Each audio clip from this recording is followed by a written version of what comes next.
There's no argument that can be made on behalf of attempts to undermine or violate the rights of children because these children might be better off. We've had that argument put forward in the context of inter-country adoption for many for many decades. Never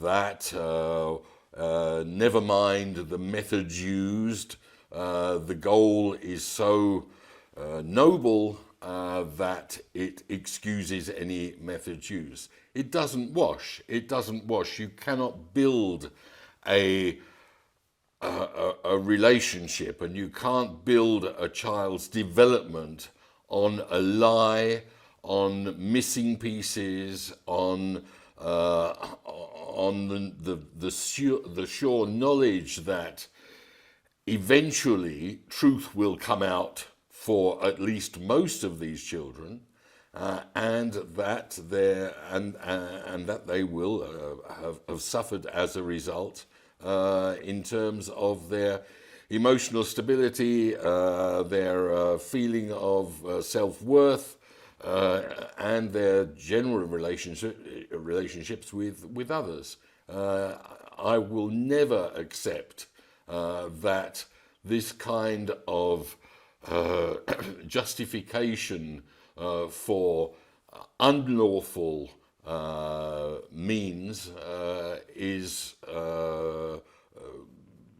can possibly enable actions such as these to take place, so-called in the best interests of the child, or quite simply to make that child better off. Obviously, the free and informed consent without any manipulation or without any pressure would have to be proven, first of all. Secondly, in the case of the Russian or the Ukrainian children going to Russia, they are explicitly described as orphans, whether or not they are, which would preclude any consent being given by the parents. And in the case of the migrants or asylum seekers to the US, they came as a family, they crossed the border as a family, and the parents were rejected as asylum seekers, whereas the children, under what conditions I don't know, frankly, but the children, or many of their children, stayed. Was it because the cases of these asylum seekers were going to be reviewed in due course by the US courts, and that therefore they had to wait for that asylum process to go through before they could access the US, whereas the children could not be forcibly removed from the US because of their status as children.